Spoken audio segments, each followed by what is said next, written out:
제가 여러 번 말씀드렸지만 뭐 배우자가 불륜 행위를 했다고 해서 반드시 꼭 뭐 이혼을 하는 건 아니에요.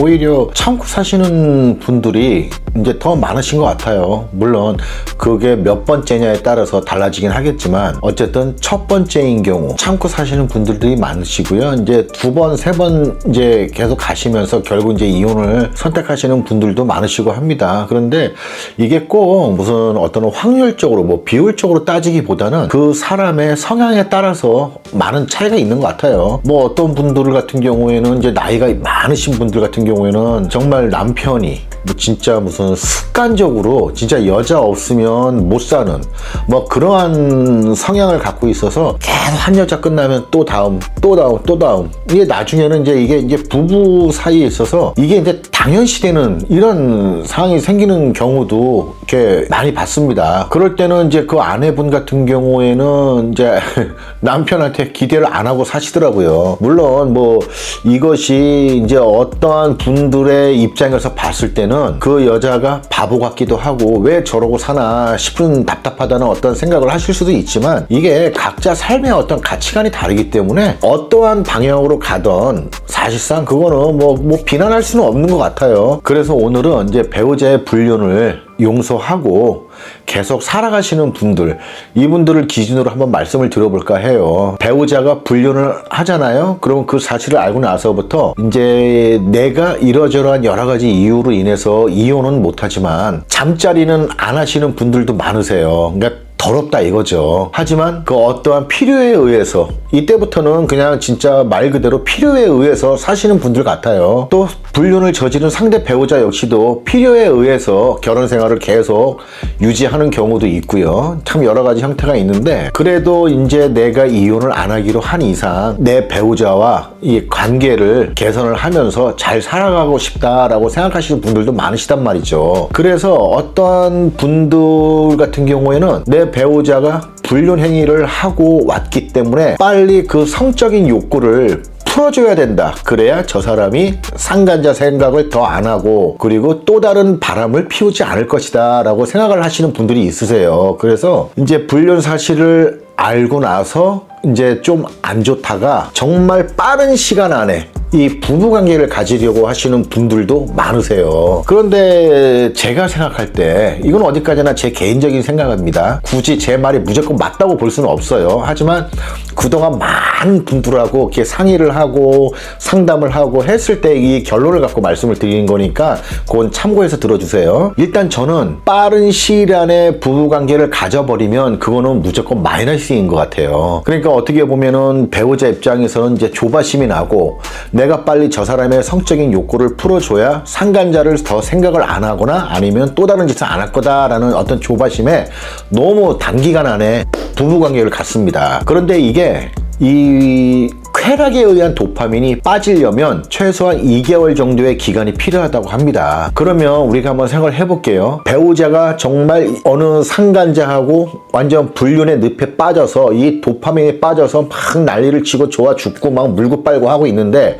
이걸 걸려서 일단은 그 배우자는 이혼을 안 당하려고 막 미안하다 잘못했다고 뭐 빌 수도 있겠죠. 그랬는데 이 상황에서 너무 빠른 부부관계를 가질 때 과연 그 불륜 배우자가 자기 자신의 배우자한테 자기 불륜 사실을 걸렸다고 해서 그 상간자가 그냥 머릿속에서 지워질까요? 지워지지 않을 거예요. 솔직히 속으로는 엄청 그립겠죠. 그리고 그 상간자와의 성적 행위로 인한 그 기억이 여전히 남아있을 거란 말이죠. 이 말은 도파민이 안 빠진 거예요. 이 도파민이 안 빠진 상황에서 내 자신의 배우자와 부부관계를 갖는다. 좋을까요? 저는 안 좋을 것 같아요. 왜냐면 우리가 그러잖아요. 이걸 뭐 무슨 먹는 걸로 비유해서 좀 그렇지만은 간단하게 그냥 예를 들어서 우리가 정말 배고플 때 먹는 밥 한 끼와 배도 고프지 않고 아니면 좀 배가 부른 상태에서 먹는 밥 한 끼는 엄청난 차이가 납니다.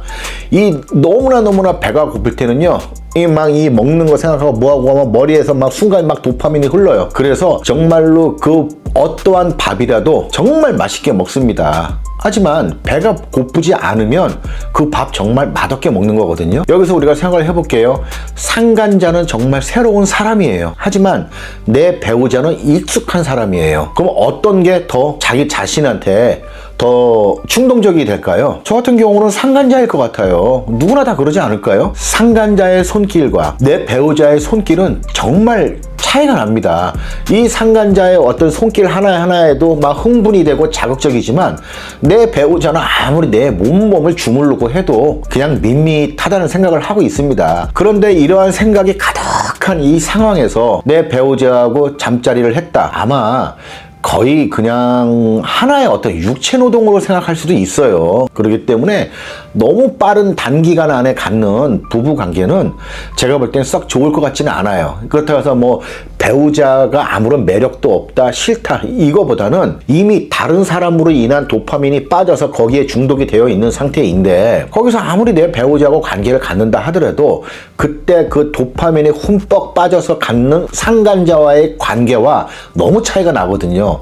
그러면 이럴 때 내 배우자에 대한 어떠한 지루함, 아무런 느낌도 없는 이런 부분이 머릿속에 박혀서 부부관계는 더더욱더 안 좋아질 수도 있습니다. 예전에 한번 어떤 분이 그런 얘기를 하신 적이 있으세요. 자기 남편이 외도를 하는데 이 아내분은 어떻게든 간에 이제 남편하고의 어떤 관계 회복을 위해서 정말 많이 노력을 했습니다. 그분은 이제 상간녀 소송만을 하기 위해서 왔거든요. 이혼은 자기는 못한답니다. 그런데 어느 날 이 아내분이 저한테 얘기를 하시더라고요. 뭐라고 하시냐면은 자기가 요즘에 인터넷, 뭐 유튜브, 뭐 이런 데서 이제 잠자리 기술을 막 배우고 있대요. 자기 남편하고 잠자리를 할 때 이걸 해주려고 이제 배우고 있답니다. 그래서 제가 그 아내분한테 그렇게 얘기를 했어요. 당신이 100가지 잠자리 기술을 배운다 하더라도 상간녀에 뻣뻣하게 누워있는 그 자세 하나 못 이길 거라고. 이 말은 뭐냐면 이 새로움, 그리고 익숙함, 이건 비교가 안 되는 거예요. 게임이 안 돼요.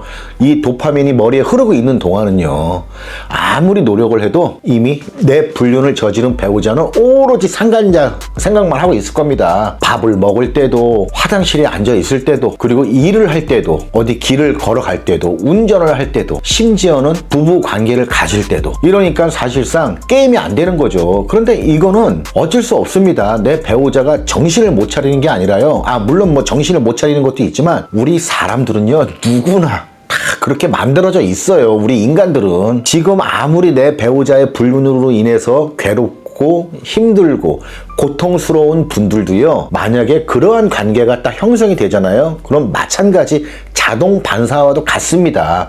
우리는 이걸 인정을 해야 돼요. 그렇기 때문에 저는 저희 의뢰인 분들하고 항상 얘기할 때 거의 한 2달, 이 도파민이 빠지는 기간이 대부분 평균 2달 정도 걸린다고 하더라고요. 그래서 한 2달 정도 지나면서부터 서서히 부부 관계를 갖기 시작해라 라고 합니다. 그러면은 일단은 상간자와의 어떠한 성관계를 가졌을 때 이런 쾌락에 대한 도파민이 어느 정도 빠져있는 상태이기 때문에 오히려 이때 자신의 배우자와 관계를 가질 때 더 만족감을 갖고 내가 이런 사람을 두고 왜 바람을 폈지? 라는 이런 생각을 할 수 있습니다. 물론 이거는 어디까지나 사람에 따라 다르고 좀 확률적으로 좀 나뉠 뿐이지 무조건 그렇다는 건 아니에요. 뭐 다 다릅니다. 하지만 적어도 확률을 높이려면 정말 내가 이혼을 안 하고 다시 그 전과 마찬가지로 살려고 한다면 당장 내 배우자가 성적인 굶주림으로 인해서 또 나가서 딴짓을 하지 않을까? 이런 조바심으로 바로 잠자리를 갖지 마시고 적어도 어느 정도 시간은 지나고 나서 관계를 갖는 게 좀 더 배우자로 하여금 더 내 아내, 내 남편에 대한 소중함을 더 느끼지 않을까, 이런 생각이 전 들어요. 그래서 저희 의뢰인분들한테는 이런 얘기를 많이 합니다. 그래서 최소한 2달 정도는 지나서 관계를 가져라. 왜냐면은 어차피 내가 이혼을 안 하는 이상은 저 사람하고 평생 각방 쓰면서 살 수는 없잖아요. 그리고 이왕이면 내가 빨리 용서하고 아니면 내 배우자도 예전처럼 다시 애정이 살아나서 다시 잘 사는 거, 이게 맞는 거잖아요. 그렇기 때문에 결국 이 부부간의 어떤 잠자리는 회피할 수는 없을 것 같아요. 내가 정상적으로 잘 살 거면 뭐 무늬만 부부로 살 게 아니라면. 그래서 일단은 한 이 정도 시간은 어느 정도 좀 지나고 나서 그때부터 천천히 서서히 노력을 하시는 게 좀 더 부부관계 개선을 위해서 좀 더 좋지 않을까, 이제 이런 생각을 합니다. 그리고 실제로 저희 의뢰인 분들도 이렇게 많이 하시는 분들도 많으세요. 그런데 그분들 같은 경우에는 뭐 대체적으로 그렇게 하길 잘한 것 같다, 처음부터 관계를 갖게 되면 왠지 자기 자신도 가벼워 보이는 것 같고 너무 쉽게 용서를 하는 것 같고, 그래서 이 정도 기간으로 하니까 내 배우자도 뭔가 좀 새로운 기분이 드는 것 같다라는 느낌을 자기가 좀 들었다고 하더라고요. 그런 거니까 요거는 한번 생각을 해보시고 정말 꾸준한 노력으로 잘 이해하고 잘 살아가시기 바라겠습니다. 끝.